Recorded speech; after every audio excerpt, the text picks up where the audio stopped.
சொல்லுங்க, நீங்க எப்படி செத்தீங்க? நாளைக்கு காலை 8 மணிக்கு ஒரு அசம்பாவிதம் நடக்கப் போகுது. Car accident. அவன் புரிந்து கொள்ள ஆரம்பித்தான். அவள் மாறுபட்ட உலகத்திலிருந்து பேசுகிறாள். ஆனா எனக்குத்தான் கேட்க முடிகிறது, பார்க்க முடிகிறது. இந்த விபத்து அவளால் தான் நான் தப்பிச்சேனா? அவள் எதிரியா? அல்ல, காப்பாற்ற வர்றவளா?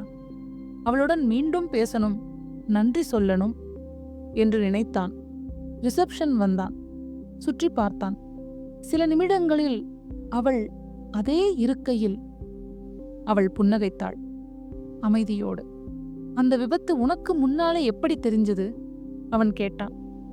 அவள் சொன்னாள், உங்களுக்கு முன்னும் பின்னும் இருக்கு, எங்களுக்கு எல்லாம் ஒரே நேரம். உனக்கு புரியணும்னா நீயும். அவள் புன்னகை ஆழமாயிற்று. இறக்கணும்.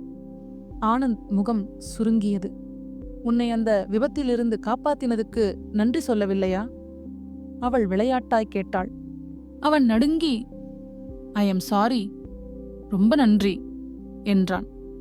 அவள், சரி, இப்ப எனக்கு நீ ஒரு உதவி செய்யணும் என்றாள். அவள் மெதுவாக பேசினாள். அந்த இரவே சென்னைக்கு போவதாக இருந்தவன் திருச்சிக்கு புறப்பட்டான்.